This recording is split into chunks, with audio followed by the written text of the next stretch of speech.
স্বপ্ন ছিল নার্স হয়ে রোগীদের সেবা করবেন, কিন্তু নিয়তির নিষ্ঠুর পরিহাসে সেই মেধাবী বিথি নিজেই এখন মরণ ব্যাধি ক্যান্সারে আক্রান্ত হয়ে বেঁচে থাকার লড়াই করছেন। রাজমিস্ত্রি বাবার একমাত্র মেয়ে বিথি আক্তার পড়াশোনা করে পরিবারের হাল ধরার বদলে এখন শুধুই বেঁচে থাকার করুণ আকুতি জানাচ্ছেন।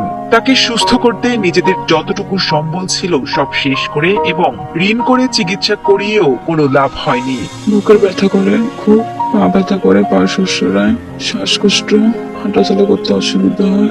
আমার স্বপ্ন ছিল পড়াশোনা করব, চাকরি বাকরি করবো, পরিবারের পাশে দাঁড়াবো, বাবার পাশে দাঁড়াবো। আমার বাবা মা খুব গরিব মানুষ, তারা আমার চিকিৎসা করতে অসহায় হয়ে গেছে, একদম নিঃস্ব হয়ে গেছে। বর্তমানে অবস্থা এতটাই করুণ যে ঋণের টাকা দেবেন নাকি দুবেলা খাবার জোগাড় করবেন, নাকি মেয়ের ব্যয়বহুল চিকিৎসা করাবেন, এই দুশ্চিন্তায় দিশেহারা হয়ে কান্নায় ভেঙে পড়েছেন অসহায় বিথির মা বাবা। আশা করছিলাম পড়ালেখা করো, পড়ালেখা শেষ আর আমি পাচ্ছি না মেয়েকে পড়ালেখা। দিনাজপুরের পার্বতীপুরের ডাঙ্গারপাড়া গ্রামের রাজমিস্ত্রি বিপ্লব মিয়ার সন্তান বিথি অভাবের সংসারে অনেক কষ্টে মেয়েকে ভর্তি করিয়েছিলেন নার্সিং কলেজে, কিন্তু ক্লাস চলাকালীন হঠাৎ অসুস্থ হয়ে পড়ায় পরবর্তীতে চিকিৎসকের কাছে নিয়ে পরীক্ষা নিরীক্ষার মাধ্যমে জানতে পারেন ব্লাড ক্যান্সারে আক্রান্ত বিথি। এই কথাটি শুনে যেন মাথার উপর আকাশ ভেঙে পড়েছে পরিবারের। গত 2 বছরে সহায় সম্বল বিক্রি করে 5 লাখ টাকা খরচ করেও মেয়েকে সুস্থ করতে পারেননি অসহায় বাবা মা। ধরে থাকে, বালিশ লাগে দিয়ে থাকে, কত কষ্ট করে মা বাবা করে টাকা শিক্ষার পারে, খুব কান্নাকাটি করে। টাকার অভাবে তো চিকিৎসা হচ্ছে না। আমি বাঁচতে চাই, সবার কাছে সাহায্য সহযোগিতা চাচ্ছি।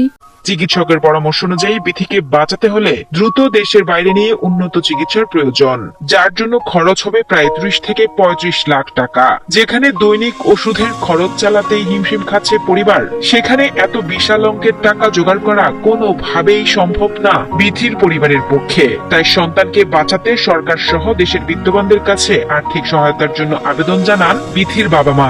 দেশের সবাইকে বলতেছি, সময় আমার পাশে দাঁড়ান, আমার মেয়েটাকে বাঁচান।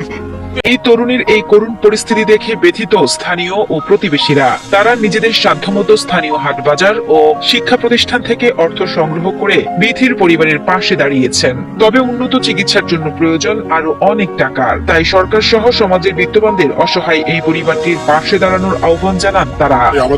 আবেদন যে আপনারা সবাই সাহায্য সহযোগিতা করবেন, মেয়েটা যেন সুস্থ হয়, আবার আমাদের মাঝে আসে। যারা দানশীল, দান করতে পছন্দ করে বা দান করে, তাদের আমি আহ্বান করতেছি, প্লিজ আপনারা সবাই এগিয়ে আসুন আমাদের পাশে। আমরা ছোট ছোট মানুষ উদ্যোগ নিয়েছি, পরিবারটার দিকে তাকান। এখন আমরা দেশের সরকারের কাছে সাহায্য চাই, এই মেয়েটা যেন চিকিৎসা হয়। আপনারা যে যতটুকু পারেন সাহায্য সহযোগিতা করুন, যেন আমার বোনকে আমি বাইরের দেশে নিয়ে যেতে পারি এবং তার চিকিৎসা করাইতে পারি, যেন সুস্থ হয়ে আবারও আমাদের মাঝে ফিরে আসতে পারে।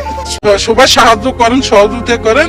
আপনার কাছে আমি সবাই সাহায্য চাচ্ছি, যাতে মেয়েটা পরিবর্তন তাড়াতাড়ি ভালো হইতে পারে বাইরে যাইতে।